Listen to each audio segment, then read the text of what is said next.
تاریخ میں بہلول کے نام سے بہت سے لوگوں کو ٹائٹل دیا گیا ہے، لیکن مشہور ترین جو بہلول ہیں، بہلول دانا یعنی حاضر جواب، چٹکلے باز لیکن حاضر جواب، وہ ہیں عمر ابن وہب۔ تو جناب عمر ابن وہب ہارون کے خالہ بھائی تھے یا ایک ہی ماں سے دو الگ الگ باپ تھے، بہرحال اب یہ تاریخ میں اختلاف، لیکن بالکل دو مختلف شخصیات، ایک دشمن اہل بیت تھا اور ایک محب اہل بیت۔ تو اب انہوں نے چھٹے امام کی شاگردی میں کچھ وقت گزارا تھا، پانچویں امام کا بھی کچھ دور دیکھا ہے، لیکن چھٹے امام کی شاگردی میں کافی انہوں نے وقت گزارا ہے۔ ساتویں امام کے شیعوں کو بہت زیادہ آؤٹ آف دا وے جا کے ان کے کام آتے تھے، جس کی وجہ سے ان کے پیچھے مخبر لگے رہتے۔ 3 افراد کو اطلاع دی گئی، کچھ نے لکھا 4 افراد کو کہ بھئی آپ کی انفارمیشن ہارون تک پہنچا دی گئی ہے اور پتہ چل چکا آپ سب کا کہ آپ لوگ شیعہ ہیں، ملے ہوئے ہیں آپس میں۔ تو اب یہ تینوں افراد فوراً 7ویں امام کی بارگاہ میں پہنچے۔ امام زندان میں، امام نے لفظ کہا حرف، امام نے کہا جیم، ان تینوں کو دیکھنے کے بعد مولانا نے کہا جیم۔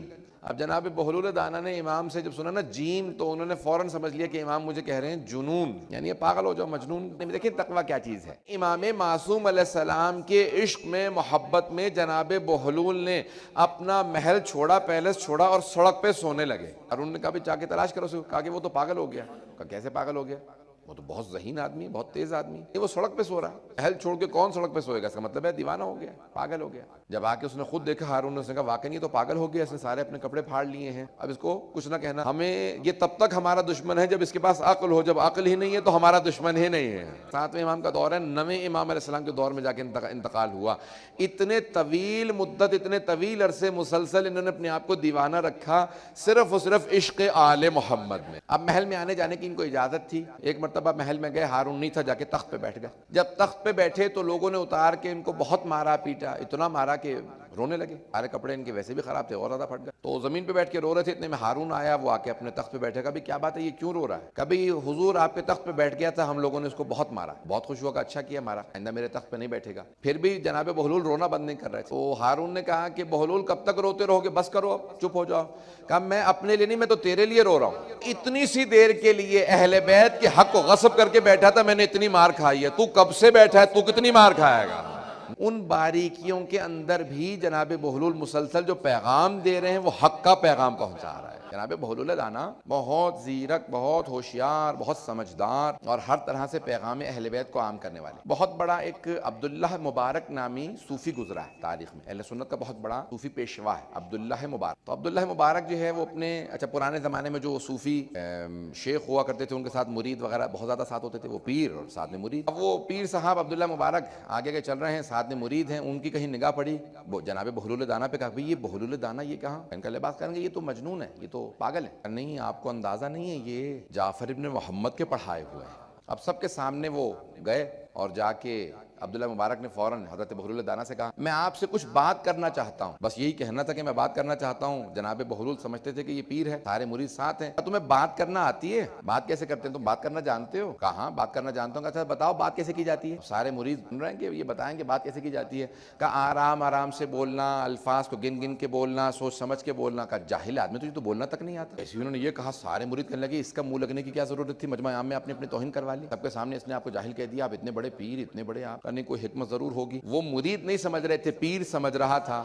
کہا چلو اس کے پیچھے کرو، مجھے اس سے بات کرنا ہے۔ پہنچے، دیکھا کہ قبرستان میں بیٹھے ہوئے خشک روٹی کھا رہے ہیں۔ تو عبداللہ مبارک فوراً آگے گیا، کہا کہ میں آپ کے ساتھ کھانا کھا سکتا ہوں؟ کہا کھانا کھانا جانتے ہو کیسے کھایا جاتا ہے؟ کہا کہا کیسے؟ کہا پہلے بسم اللہ پڑھتے ہیں، چھوٹا لقمہ لیتے ہیں، 20 مرتبہ چباتے ہیں، کھانے کے بعد پانی پیتے ہیں، الحمدللہ کہتے ہیں۔ کہا جاہل آدمی، تجھے تو کھانا تک نہیں آتا، تو کیا کھائے گا میری روٹی یہ خشک؟ جتنے مستحبات تھے اس نے بیچارے نے سارے گنوا دی۔ پھر اٹھے، لوگوں نے کہا کہ کیوں مسلسل توہین کروا رہے ہیں، مجمع عام کی آپ کی کوئی عزت نہیں چھوڑ رہا کہیں پہ بھی، ہر جگہ پہ آپ کو بار بار جاہل کہہ رہا ہے، مت چلیں اس کے پیچھے۔ کہا نہیں تمہیں اندازہ نہیں ہے، یہ بہت پہنچا ہوا۔ پھر ایک اور مقام پہ پہنچے، کہا مجھے تھوڑا سا واضح نصیحت کریں۔ کہا واضح نصیحت جانتے ہو کیا ہوتا ہے؟ کہا نہیں میں کچھ نہیں جانتا، مجھے 2 مرتبہ بتا چکے، میں تو جاہل ہی ہوں۔ اب آپ بتائیے یہ سب چیزیں کیا ہوتی ہیں؟ کہا پہلے سن، یہ بات کی بات ہے، آرام سے بات کرو، آہستہ بولو، الفاظ کو سوچ سمجھ کے ادا کرو، پہلے یہ تو سوچو کس کی خوشنودی کے لیے بول رہے ہو، کس کی خوشنودی کے لیے کلام کر رہے ہو، اللہ کو خوش کرنے کے لیے بول رہے ہو، رسول کو، امام کو، یا کہ بادشاہوں کو خوش کرنے کے لیے بول رہے ہو؟ اور کھانے کی یہ تو سب بات کی باتیں ہیں، لقمہ چھوٹا لو، پہلے بسم اللہ پڑھو، بعد میں الحمدللہ کہو،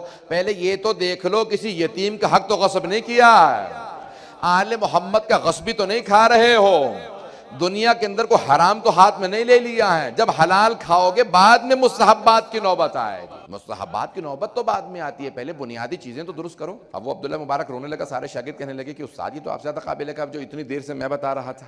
آپ نے سن رکھا، بڑا مشہور معروف واقعہ، صرف اشارہ کرنا۔ کتنے مقرب اہل بیت تھے کہ زمین پہ کچھ اپنے ہاتھ سے کچھ نقشے بنا رہے تھے کہ بہلول جب زمین پہ بیٹھے ہوئے تھے تو قریب سے ہارون اپنی زوجہ حضرت زبیدہ کے ساتھ گزر رہا تھا، تو فوراً رکا۔ جناب زبیدہ نے پوچھا کہ کیا کر رہے ہو؟ تو بہلول دانا نے فوراً کہا کہ میں جنت بیچ رہا ہوں، جنت بنا رہا تھا، اب جنت بیچ رہا ہوں، کوئی خریدنے والا ہے؟ ہارون نے کہا مٹی کی جنت کون خریدے گا، تیری خاک کی جنت ہاتھ سے زمین پہ بیٹھ کے تو نے بنا دی۔ جناب بہلول نے جیسے کہا نا میں زمین پہ جنت بنا رہا تھا، کوئی خریدنا چاہے؟ تو زبیدہ نے فوراً کہا میں خریدنا چاہتی ہوں، کتنے میں؟ تو انہوں نے جتنے کے تھوڑی غذا آتی تھی، بہت کم، کہا اتنے پیسے چاہیے کھانا کھانے کے لیے، اتنے پیسوں میں بیچنے کے لیے تیار ہوں۔ فوراً زبیدہ نے پیسے نکال کے دیے، کہا کہ اے بہلول میں نے سارے پیسے دے دی، جنت مجھے بیچ دے۔ کہا جا جنت تیری ہوئی۔ اسی رات ہارون الرشید نے خود خواب میں دیکھا کہ روز قیامت ہے، زبیدہ جنت میں جا رہی ہے، جیسے یہ پہنچا تو فرشتوں نے دھکا دیا، جہنم میں ڈال دیا۔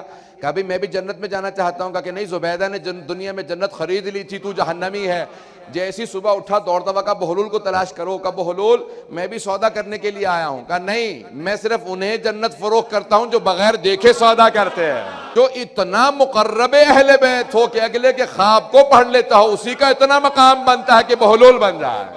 عزیزان گرامی، انسان کو تقوی اہل بیت سے اتنا قریب بناتا ہے کہ دوسروں کے بھی تقدیروں کے اندر مداخلت کرنے لگتا ہے۔ جناب بہلول ایک عام ہستی، ایک عام شخصیت کا نام نہیں۔ ابو حنیفہ کا بڑا مشہور و معروف واقعہ کہ بیٹھا پڑھا رہا تھا، وہ بھی 2 سال امام صادق علیہ السلام کے پاس پڑھا۔ پڑھانے کے دوران ایک مرتبہ کہا کہ 3 مسئلے امام صادق علیہ السلام نے بیان کیے ہیں، میرے استاد ہیں لیکن میں ان سے اختلاف کرتا ہوں۔ یہ ابو حنیفہ نے کہا۔ اب جناب بہلول دانا وہیں نماز پڑھ رہے تھے، ان کے کان کھڑے ہو گئے، فوراً انہوں نے نماز چھوڑی، کہا کہ پہلے اس کی بات سن لوں، یہ امام پہ اعتراض کر رہا ہے۔ سارا وہ شاگردوں کا مجمع تھا ابو حنیفہ کے، کہا بھی کیا اعتراضات ہیں؟ کہا 3 اعتراض۔ امام کہتے ہیں کہ اللہ ہے، وجود رکھتا ہے لیکن نظر نہیں آتا، جو ہوتا ہے وہ نظر آتا ہے۔ یہ کیسے ہو سکتا ہے کہ کوئی ہو نہ نظر آئے؟ یہ موجودہ سائنس کا بھی یہی مسئلہ ہے نا، اسے بھی سمجھ میں نہیں آ رہا تھا، انہیں بھی سمجھ میں نہیں آ رہا۔ دیکھیے جناب بہلول دانا تک سمجھے ہوئے کہ بھئی یہ کیسے ہو سکتا ہے کوئی چیز ہو، شے ہے اور نظر نہ آئے؟ تو میرا یہ عقیدہ ہے، اس کا ہے، میرا نہیں، کہ بھی روز قیامت اللہ نظر آ جائے گا۔ اب یہ آج تک ہمارے ہاں بہت سے لوگ پھنسے ہوئے اس مسئلے کے اندر کہ روز قیامت جو ہے اللہ نظر آ جائے۔ تب ایک مرتبہ